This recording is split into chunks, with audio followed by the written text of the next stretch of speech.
Hi, I'm Dave Cut, and you're watching another Comic Chat. What's up, guys? Back again today with an adorably cute story with It's Jeff Infinity Paws.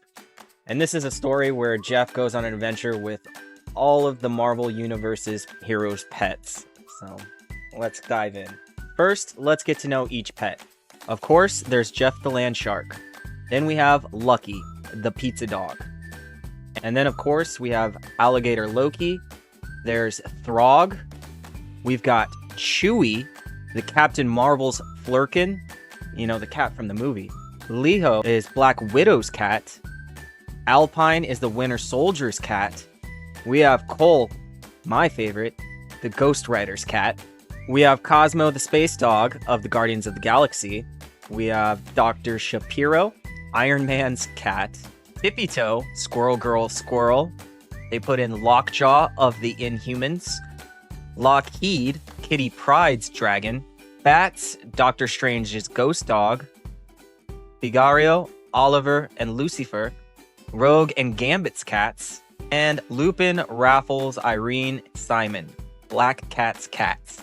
So this is part one, where we can see all of the pets kind of scrambling away as their owners, the other Marvel heroes, are in battle. And the bad guy's going on and on, but I mean, the pets don't really understand. They're just trying to get away. And of course, a giant Hulk comes and smashes down right in front of them, scaring all of the pets away. As they're trying to escape from this battle, we can see the Flurkin getting in a couple guys, and that's when we see Cole the cat show up with his owner, Ghost Rider, as they open the car to let him in to save the pets. And Cole and Ghost Rider flame on and drive away straight toward the bad guy. And the pets inside the car don't really know what happened. Jeff looks freaked out, but Cole's fearless and dives at the bad guy and actually steals the gem in his hand. But in the midst of battle, the gem drops in the car and none other than Jeff gets it, and magically it transports them into a space station known as Nowhere, as they have no idea what to do now. So that brings us to part two. At a space station at the edge of the galaxy, we can see Leo, Alpine, Jeff, Cole, and Chewie all walking around after they got trapped there. And Cosmo the space dog, the chief of security, is actually there too. As they're all walking through the space station, Cosmo actually picks up on the space gem is actually here. And he says he'll keep it safe with his telekinesis, while he intently stares at it. We can see the cats found Drax just in the lunchroom eating and decided to actually steal his food and run off with it. And he really does. He tries to go after them and he tries to get it back, but they crawl into a little area, and that's where he starts freaking out trying to grab them. But Cosmo comes up and puts him in timeout with his telekinesis. And after Drax calms down, he actually helps him build a nice little hangout spot. So, part three. Out in Nowhere, we can see that Rocket the Raccoon actually joined along with Cosmo the Space Dog to help get our friends back home. And we can see Cole, Chewie, Leo, Alpine, and Jeff all sitting in there with him. And Rocket says he doesn't want any funny business from the Flurkin, so they had to put a muzzle over his mouth because he has all the tentacles. And they even stopped along the way to this beautiful planet where they got to fish and play in the grass and accidentally run into a monster, this giant creature, and all the animals just hiss at it. But when Rocket comes to find the little furballs, as he calls them, we see that they actually all became friends, and Cosmo knows her as a living hill beast with splinter problems. Jeff thinks her name should be Twiggly. So adorable. Well, they put in a bonus, what if Goofy became Spider-Man #1? That's pretty funny. So in part four, one borrowed spaceship and crash landing later on Asgard, where Thor's from, of course. Cole, Leo, Jeff, Alpine, and Chewie all make their way down to find their friend, the alligator Loki, waiting for him. And he looks surprised, and they're all kind of curious. But the alligator Loki shows them that he has a plan to return them home. All they had to do was just run around these rings to generate enough power to get them home. But as the cats were happy to run, Jeff did not want to run. That's not what Jeff does. He's not fast. So Alligator Loki puts him in timeout, locks him in a box, and just leaves him there. And while all these cats are powering up this electricity, we can see that it's actually going toward Alligator Loki's massage chair. But the image in Cole's mind of his owner turns his cat wheel into a flame wheel that travels all the way back up and burn Alligator Loki's butt. As we can see him leaping from the chair, saying, "Ouch." And Jeff finally broke free and charges over and sits on Alligator Loki. So now, in part 5, back on Earth at Stark Laboratories, Dr. Shapiro has gathered the rest of the pets because their friends are missing, of course, and they have to go find them.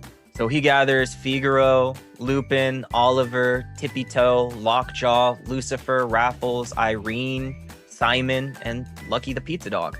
As they're ready to go, and they're going to use Lockjaw's power to teleport them where they need to go.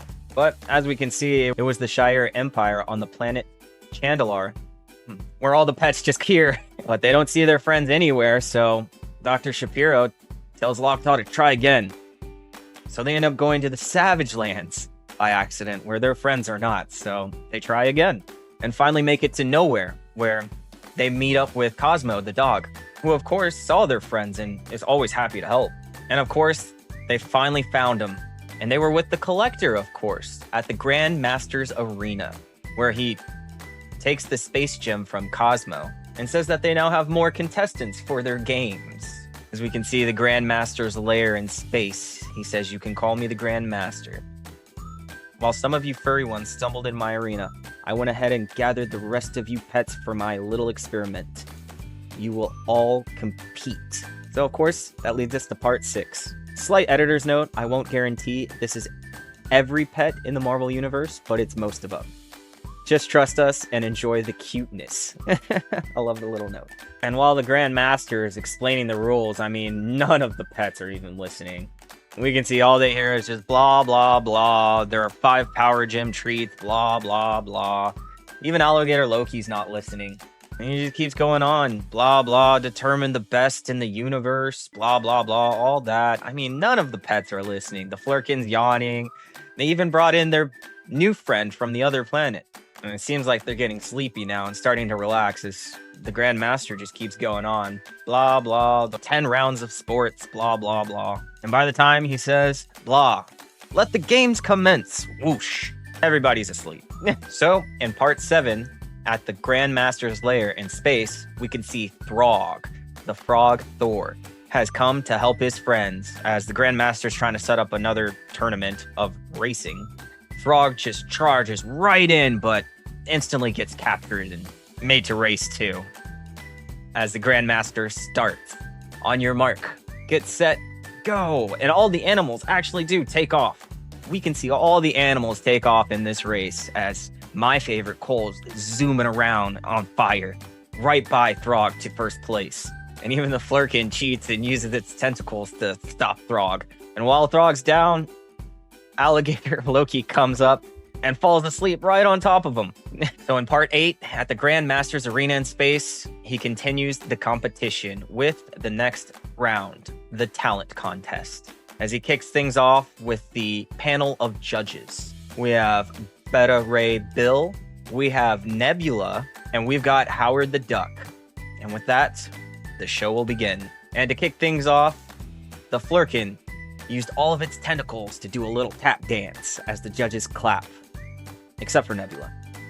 And next, we have Alligator Loki, who saws in half Throg. And Cole and Tippy Toe did a combined talent where he created a hoop of fire and Tippy Toe jumped it on a motorcycle. That's pretty funny.